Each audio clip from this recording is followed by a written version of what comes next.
الكافرين إلا الذين آمنوا وعملوا الصالحات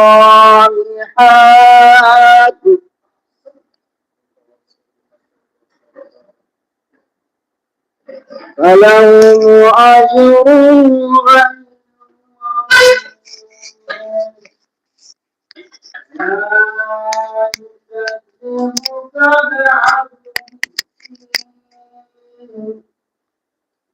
أليس الله بأحسن الحاكمين صدق الله العلي العظيم الله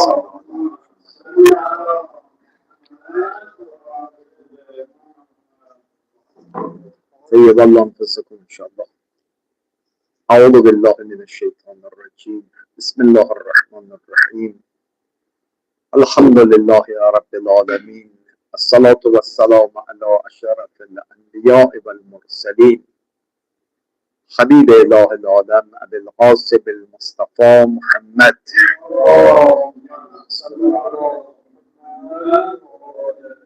صلى الله عليه وعلى أهل بيته الطيبين الطاهرين سيما بقية الله في الأراضين اللعن الدائم على أعدائهم أجمعين من الآن إلى لقاء يوم الدين.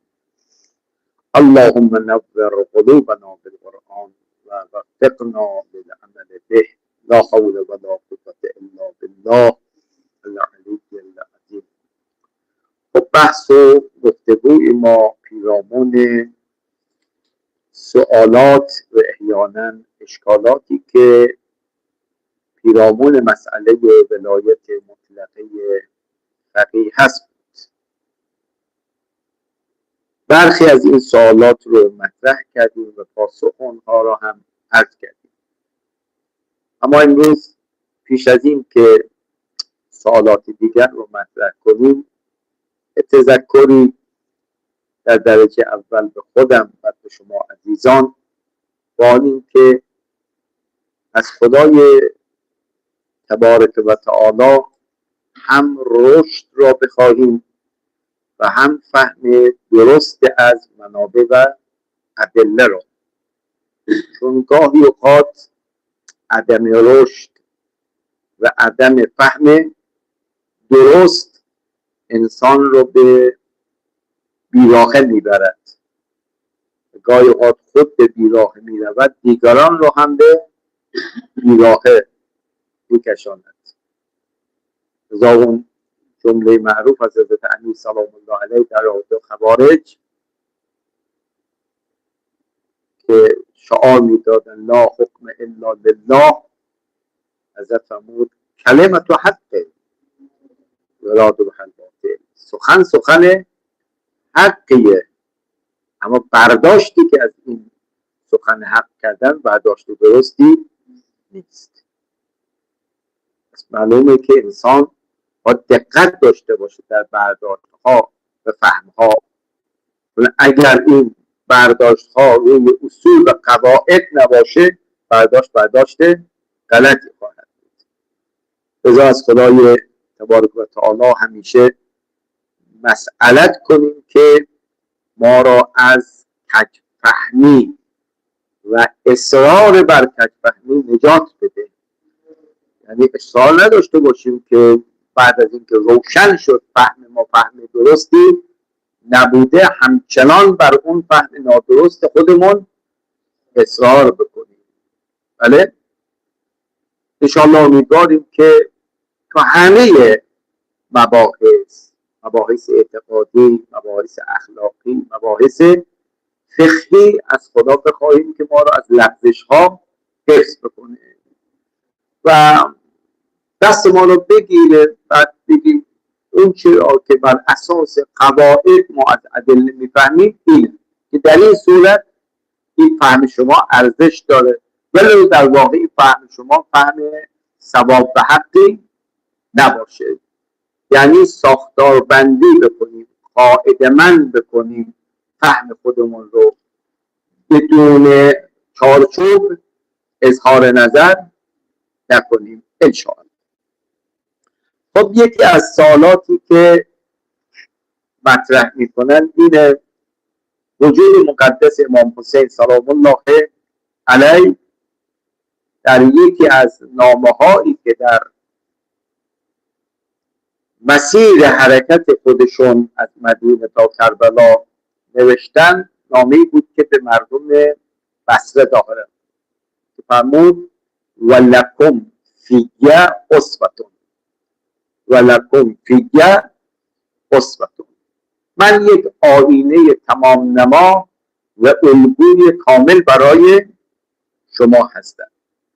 خب ما از امام میخوام الگو برداری بکنیم تو همه ابعاد، هم مسائل اعتقادی، هم مسائل اخلاقی و هم مسائل حکومتی و فقهی. سوالی که مطرح میکنن این است که امام حسین سلام الله علیه در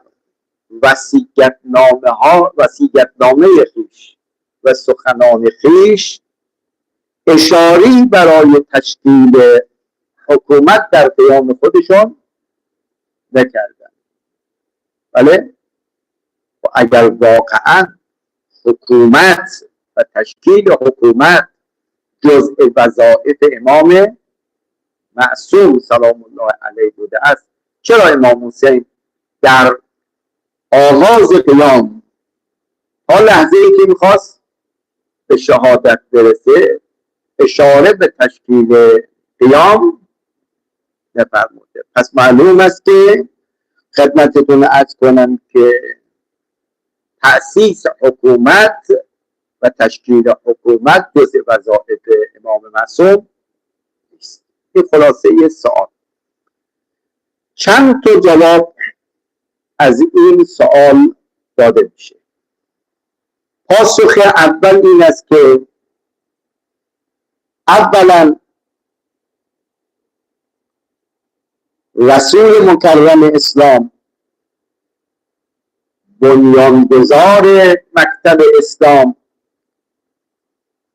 تشکیل حکومت دادن. بعد از ایشان امیرالمؤمنین سلام الله علیه و بعد از امیرالمؤمنین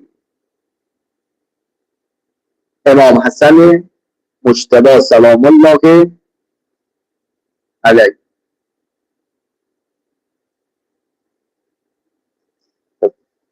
شما وقتی میخوای یک نظریه یا اثبات بکنید که اسلام با نظریه حکومت موافق نیست و نباید موردی داشته باشید که حکومت تشکیل دادن. پس وقتی که پیامبر حکومت تشکیل داد، امیرالمؤمنین حکومت تشکیل داد، امام حسن مجتبی هم ولو مدت کوتاه حکومت تشکیل داد، اینجا باید سوال برعکس بشه که چرا امام حسین سلام الله علیه بله چیزی اشاره به تشکیل حکومت نکرده است. پس معلومه که موانعی برای اون عزلت بوده است که همانند جدشون پیامبر، پدرشون امیرالمؤمنین و برادرشون امام حسن حکومت تشکیل نداد. این ما رو داریم نظریه اسلام را بیانات میکنیم که آیا اسلام با تشکیل حکومت و دخالت در سیاست موافق هست یا موافق نیست؟ بله، ما میگیم که برست همونطوری که پیامبر زمانی که در مکه بود زمینه برای تشکیل حکومت نبود، حکومت تشکیل نداد، اما وقتی اومد مدینه حکومت تشکیل داد. امیرالمؤمنین در 25 سال اول بعد از ولادت پیامبر زمینه آماده نبود، حکومت تشکیل نداد، اما بعدن که زمینه و شرایط آماده شد تشکیل حکومت داد. پس حضرتم با این جمله اسیر و به سیرت جدی و ابی و از جمله سیره پیامبر و امیرالمؤمنین تشکیل حکومت بوده، یعنی من هم اعتقاد به تشکیل حکومت بفرمایید دارم. اینم جواب دوم. جواب سوم این است که برای تشکیل حکومت باید مقتضی موجود مانع هم مفقود باشه. بله، مقتضی موجود مانع مفقود باشه و این در زمان امام حسین فراهم نبود. ارائه فرمودید. شما میگوید که این نه مقتضی موجود بود نه مانع مفقود بود. پس بنابراین ما نمیتوانیم بگیم که چون امام حسین حکومت تشکیل نداد پس اسلام با نظریه تشکیل حکومت موافق نیست. نخیر، اگر مقتضی موجود بود مانع مفقود بود امام حسین سلام الله علیه هم تشکیل حکومت میداد. پس بنابراین از قیام امام حسین و از گفتار و وصیت‌نامه امام حسین نمیتوانیم استفاده بکنیم که اسلام با نظریه تشکیل حکومت موافق نیست. اینم پاسخ این سوال. اما سوال دیگری که مطرح میشه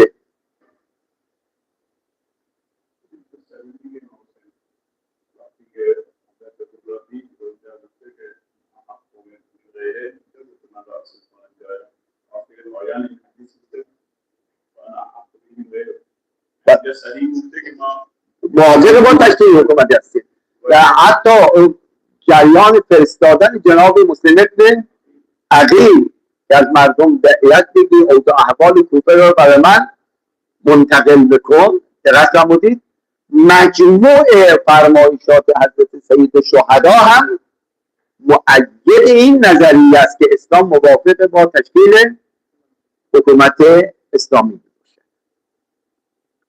اما سوال دیگر که یه مقدار بروزتره، یواش یواش داریم مباحث رو آرام آرام میکشانیم به زمان عصر غیبت، هنوز تو زمان معصوم هستیم. سوال این است که دین امر ثابتی حلال محمد حلال الی یوم القیامه و حرامه حرام الی یوم القیامه. دین امر ثابت است، اما حکومت مربوط به امور متغیر است و لذا جمع بین این دو ممکن نیست.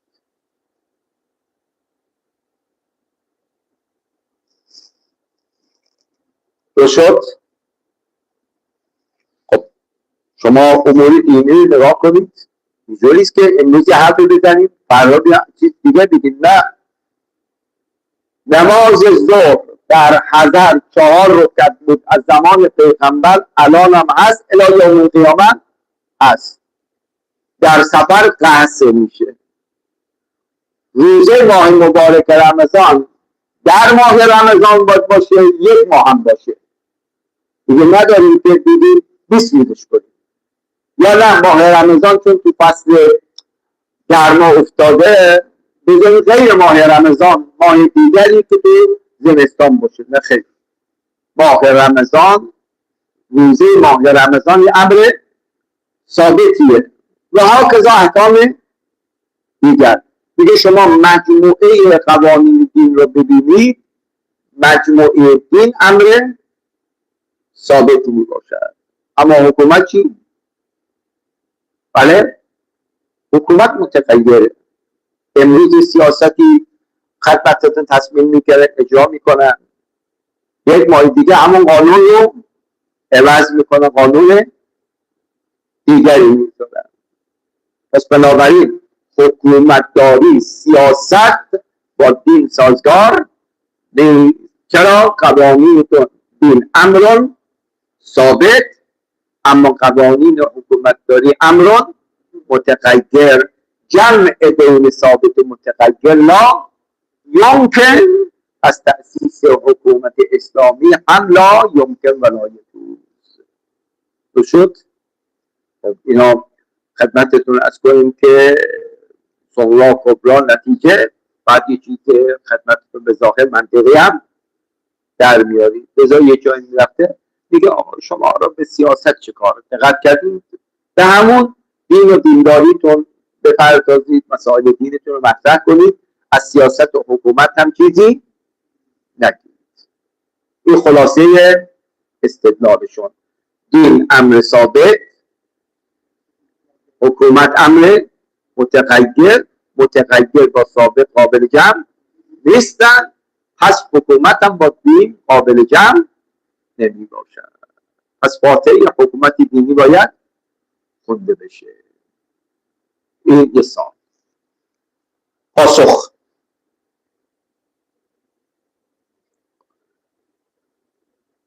برداشت ما این است که سوال کننده تفسیر درستی از دین بفرمایید ندارد، برای خاطر این که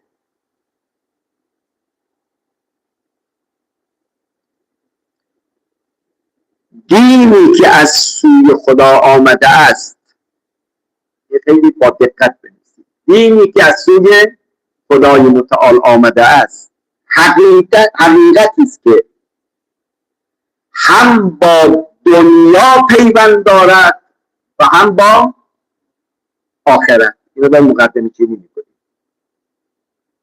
پس دین ما یک دین تکبودی بفرمایید نیست، هم با دنیای مردم سر کار دارد هم با آخرت مردم سر کار دارد و باید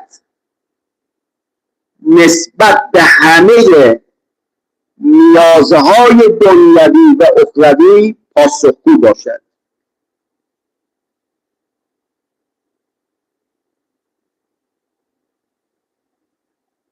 لذا دین مکلف است انسانها را هم در دنیا از آسیب محفوظ بدارد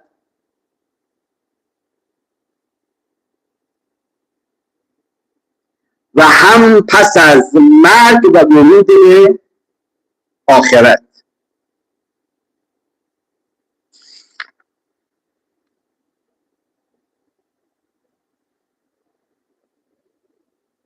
توضیح مطلب: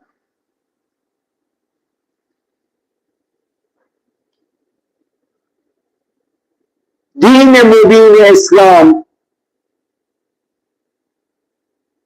برای بشریت اضلاع چهارگانه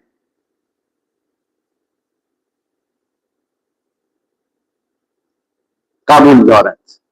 این دیگه داریم چقدر دین خوبیه. اضلاع چهارگانه: یک، مسائلی که مربوط به دنیا هست. دو، مسائلی که مربوط به آخرت است.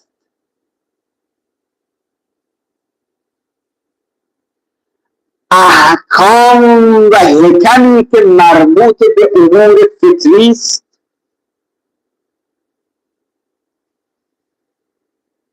و احکام و حکمی که مربوط به طبیعت است.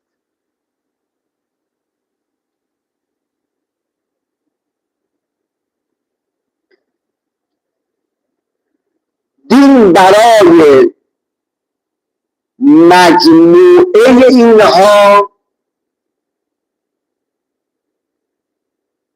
که در قرآن و سنت و عقل تجلی می کند،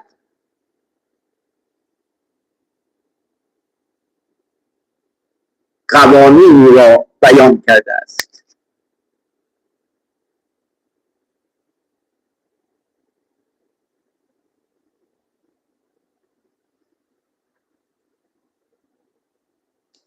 امور مربوط به انسان دو بخش می شود. اینا قشنگ باید بشیم. امور مربوط به انسان دو بخش می شود. بخشی از این امور ثابت هستند،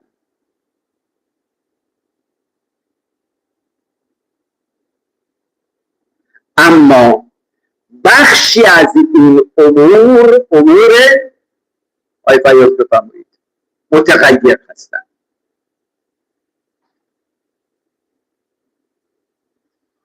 امور ثابت است الی یوم بفرمایید قیامه،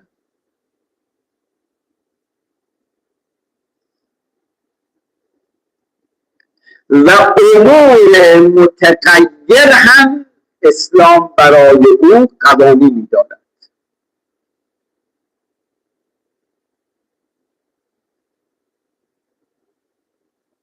بنابراین قوانین اسلام قوانینی همیشه کلی به ثابت بفرمایید نیست. نه، چون بعضی چیزها به طبیعت انسان برمیخوره و در این امور باید چی داشته باشیم؟ احکام متغیری داشته باشیم. پس بنابراین هیچ منافاتی وجود ندارد بین احکام ثابته و احکام متغیر. از دین کامل است که به همه جوانب بفرمایید توجه داشته باشه، به همه جوانب، به امور دنیا توجه داشته باشه. لذا در قرآن میگه و من الناس من یقول ربنا آتنا فی الدنیا، یه عده فقط میگن دنیا به ما بده، نسبت به آخرت بله غافل هستن. اسلام این قبول نداره. اسلام میاد موازنه برقرار و نمیخواد من یقول ربنا آتنا فی الدنیا حسنه و فی الاخرت حسنه. آیات قرآن رو نگاه کنید، آیات مربوط به دنیا و آخرت تقریبا نزدیک به هم هستن تعدادشون. پس اسلام تطبیقی به مسائل نگاه نمیکنه، به امور مربوط به دنیا نگاه میکنه، قوانین داره براش. برای امور آخرت هم بفرمایید قوانین داره.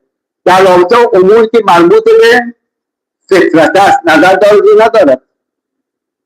بله میگه مسائل مربوط به فطرت اصلا قابل تبدیل و تغییر نیست. یک سری امور هم مربوط به چیه؟ طبیعته. بله خب اموری که مربوط به طبیعت است، همونطور که طبیعت تغییر میکند، بر اساس تغییر طبیعت قوانین هم بر اساس همون طبیعت تغییر پیدا میکنه. پس هیچ منافاتی وجود ندارد. یک تذکر یادداشت بفرمایید. تذکر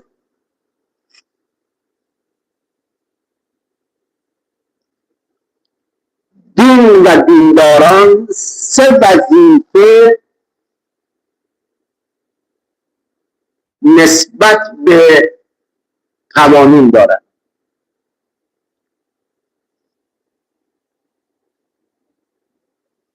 یک، تبیین،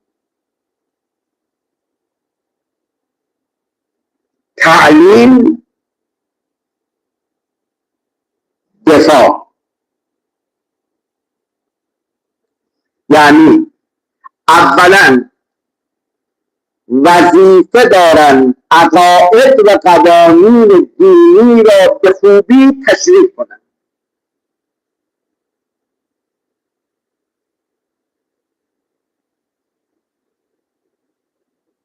آیا منظور کدوم آیت داریم؟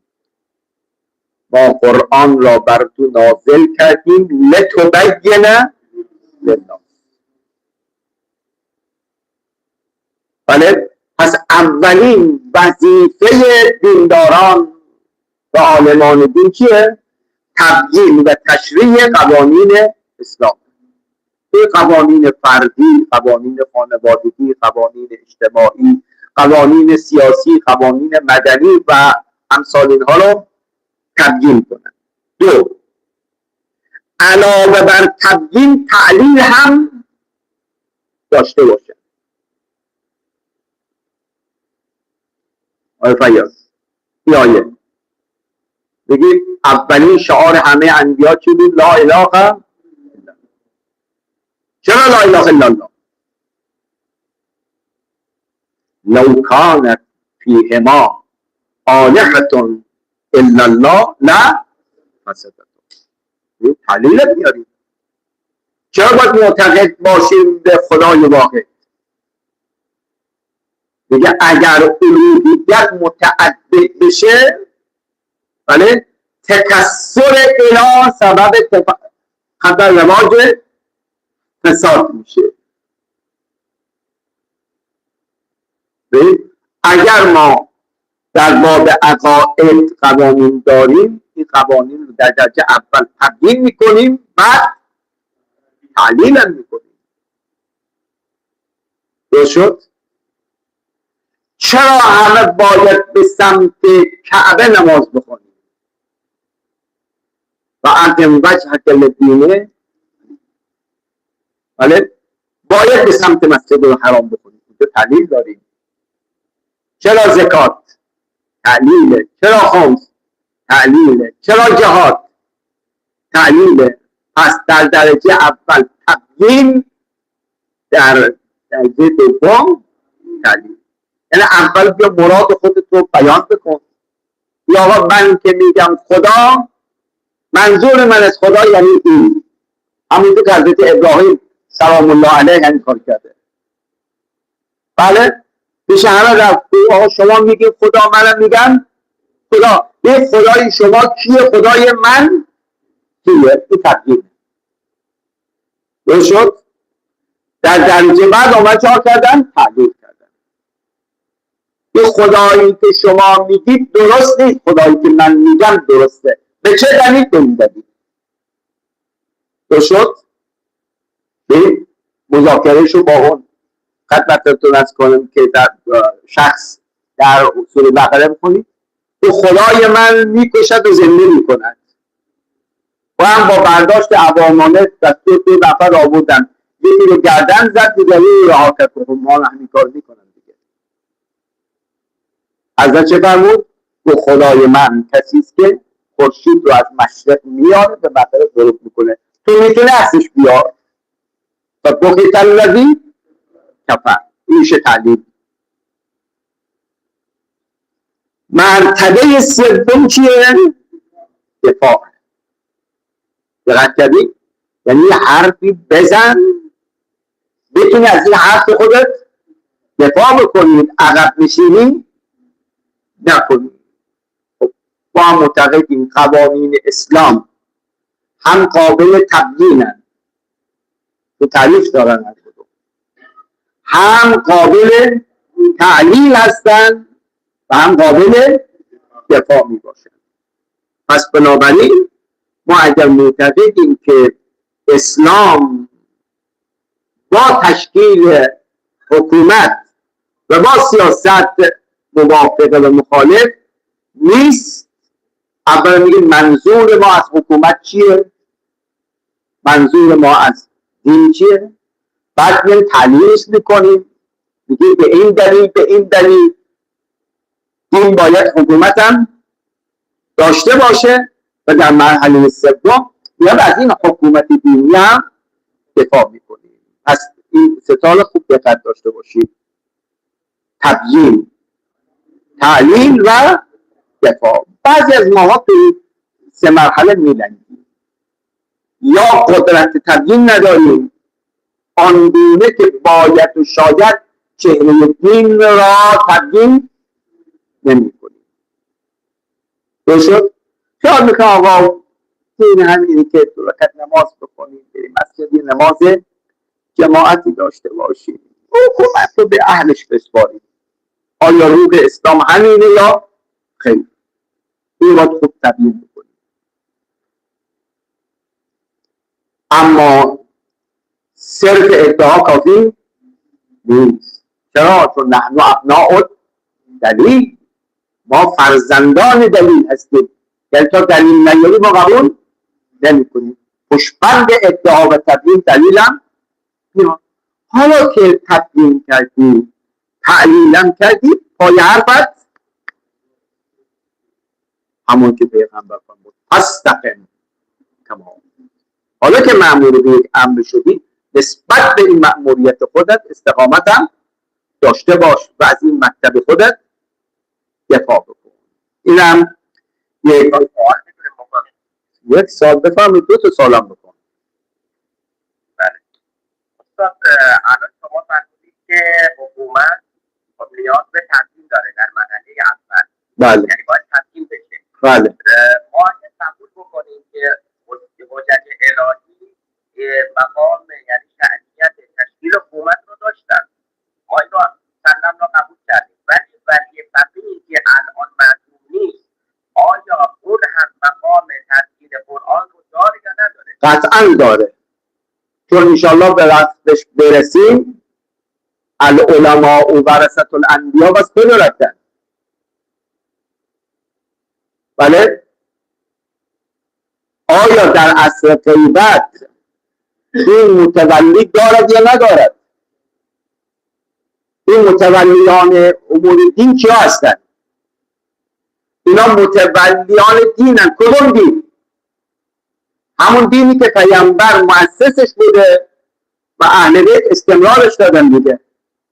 خب علما باید وارثان انبیا باشن، یعنی همونی که انبیا برای ما ارث گذاشتن. پیامبر دین اسلام رو برای ما به ارث گذاشت، ائمه معصومین اینا رو برای ما به ارث گذاشتن. خب نمیشه بگیم که پیامبر موظف به تشکیل حکومت بود، اهل بیت بودن، اما بعد از خدمتتون که امام معصوم در عصر غیبت دیگر علمای وظیفه‌ای ندارن. بله اینجا انشالله میرسیم اون سوالاتی مطرح میشه. آیا همون وظایفی که پیامبر و معصوم داشت ولی فقیه هم دارد یا ندارد؟ اینجا گفتید 3 دیدگاه مطرح میشه. یه دیدگاه میگه همون وظایفی که پیامبر و ائمه داشتن ولی فقیه هم دارد. یه عده میگن دارد ولی دایرش محدوده. یه عده میگن نخیر، ولی فقیه اون وظایفی که پیامبر و ائمه داشتن رو در عصر غیبت نداره. دقت کردیم؟ ما الان یک نظریه رو مطرح کردیم، نظریه ولایت مطلقه فقیه. ادله عقلی نقلیشون گفتیم دیگه. اگر واقعا همون وظایف رو داره، نسبت به این سوالات شما چه پاسخی دارید؟ ما فعلا داریم از طرف قائلین به مسئله ولایت مطلقه فقیه به این سوالات پاسخ میدیم.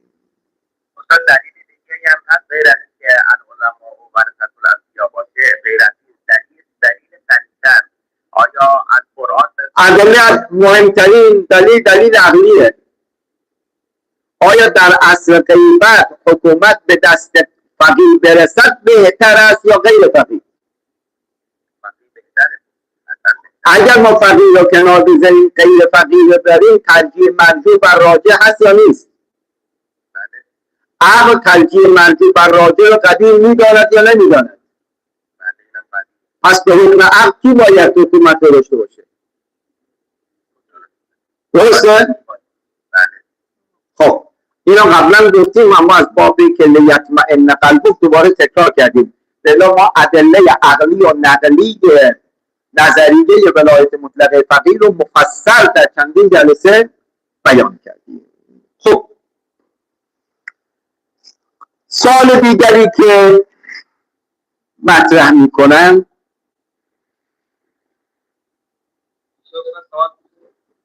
بله بفرمایید. میگه استاد یک حدیث دیگری هم کنار این نظر بذاریم که در آن حدیث فرمودن نحن العلماء و الشیعه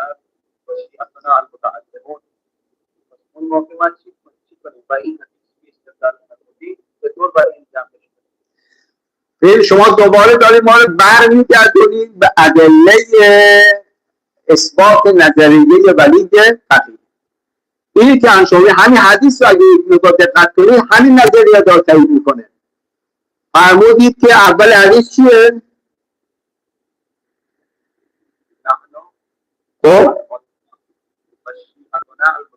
نه نحنو چی؟ نه عبارت نکته بلندتر بکن. خب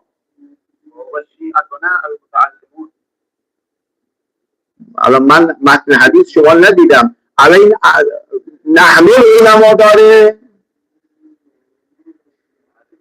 همین شما نه حدیث رو اصلا واضح برای ما نخوندید، دقت کردید؟ آره این حدیث رو پیدا بکن، سندش ببین چه جوریه، متنش چه جوریه، بفرمایید در خدمت شما هست. خب اما سوال بعدی این است که لازمه حکومت داشتن دین دنیایی کردن دین است و این با زلالی و قداست دین نمی‌سازد. شد لازمه حکومت داشتن دین دنیایی کردن دین است و این با زلالی و قداست دین نمی‌سازد.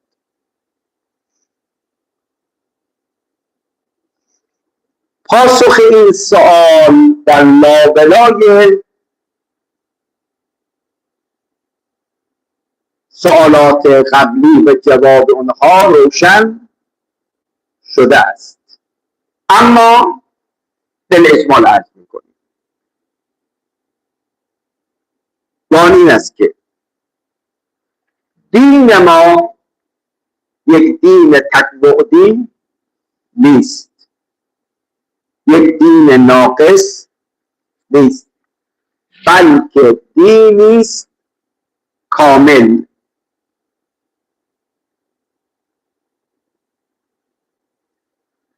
این دین برای تعلیم و تزکیه انسان می باشد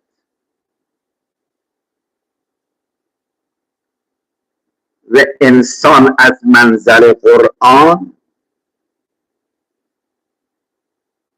یک موجودی سائر و سالک است، یک موجودی سائر و سالک است که از نشأه خاک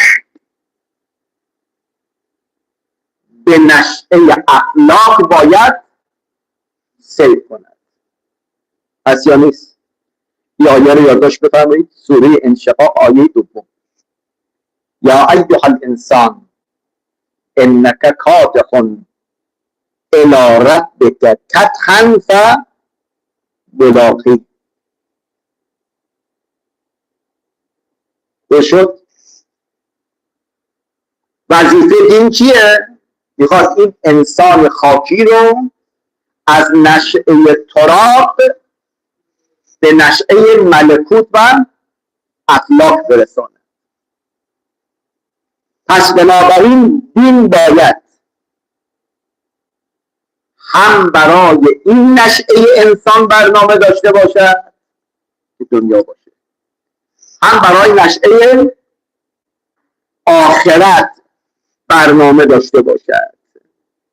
شد هم برای نیازهای مادی انسان باید برنامه داشته باشد، هم برای نیازهای معنوی انسان.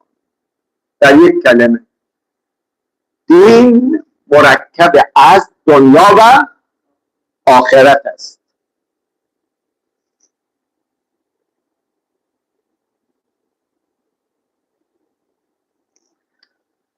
آقای منصور این جمله رو یادداشت بکن، طلاییه. عنایت کنید. توجه داشتن دین به دنیا غیر از دنیایی شدن دین است. باید گرفتیم توجه داشتن دین به دنیا غیر از دنیایی شدن دین است.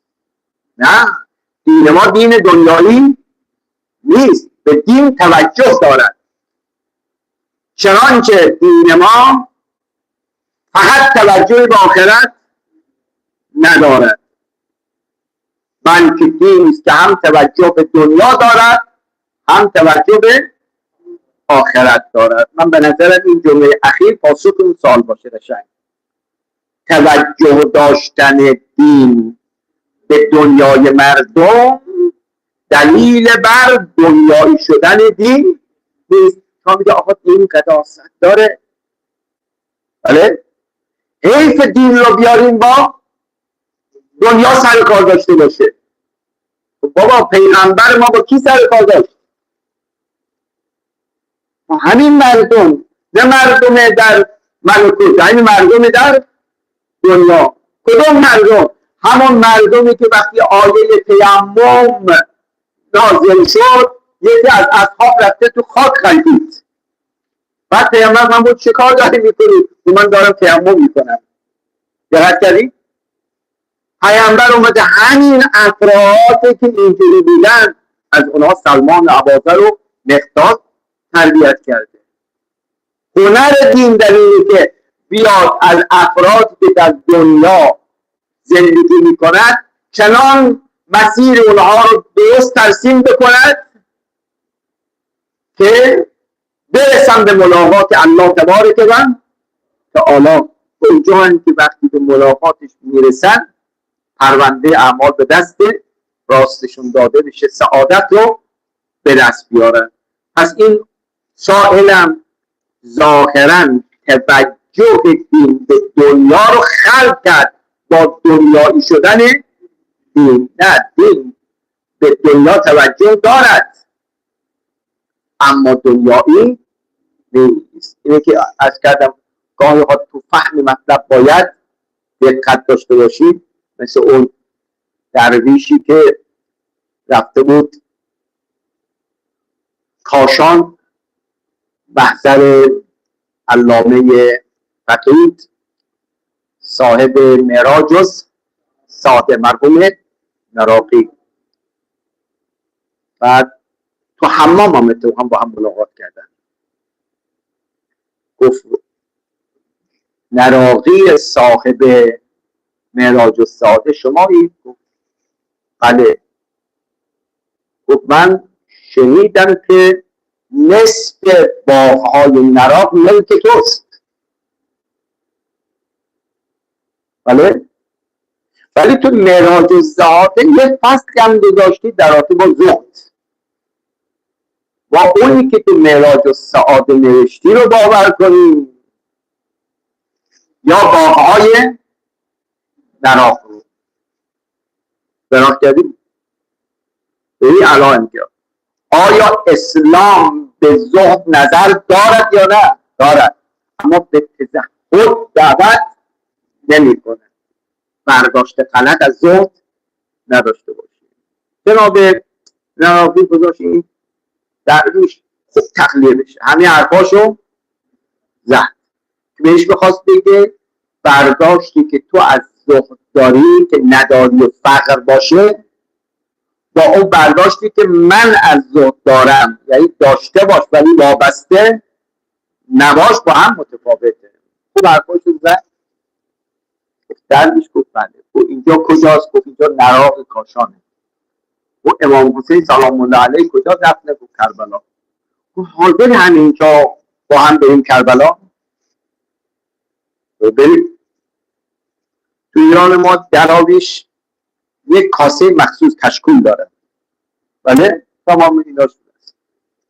آقای گرم گرفتن صحبت کردن و حرکت کردن دو تایی به قصد رفتن به کربلا. هر روز از نراق بیرون نرفتن یه وقتی به این فقیر یادش بلند شد. گفت من بدبخت شدم، گرفتار شدم. گفت چی شد؟ گفت همه هستی و نیستی خودم رو یاد گذاشتم که همون کشکول باشه. بعد جناب نراقی موچشو گرفت، بالا وابسته به دنیا توی یا من و زاهد واقعی منم یا تو تمام سرمایه کی بودی؟ کشکول بزن این تو همون جا گذاشتی، اونقدر علاقه داشتی دادت بلند شد، ولی من این همه باغ و ثروت داشتم، از همه شد دل کندم دارم میرم، حالا زاهد منم یا تو. دقت فرمودید؟ ببین ما دین توجه به دنیا دارد اما دنیایی نیست. ما مؤمنان هم پیروان اسلام هم باید توجه به دنیا داشته باشیم ولی دنیایی نباشیم، امیر دنیا باشیم، اسیر دنیا نباشیم. پس ما اینقدر دین را یک قداست دروغین بدیم، بعد دیگه دینی با این قداست بیاد با حکومت سرکار داشته، حکومت با دنیا سرکار داره، دین رو از اون قداست میندازیم. اینا که من دارم میگم تو تجربه کردم، خیلی ایران رو حیف روحانیت بیاد تو مسائل سیاسی حرف بزنه، حکومت حرف بزنه. شما بیاد منبر رسول الله بیایید خدمتتون حدیث بخونید، قرآن بخونید، تو این مسائل وارد نشید. خیال میکنن قداست داشتن دین اینه که به دنیای مردم توجه نداشته باشد. پس این کلمه رسالی که آخر درس عرض کردیم که از منم نبود، دین به دنیا نظر دارد ولی دنیایی نیست. پس هیچ منافاتی بین حکومت و دین وجود ندارد. ولی کلام تتمتون سیأتی انشاء الله جلسه آینده. و صلی الله علی سیدنا و نبینا محمد و آله الطاهرین.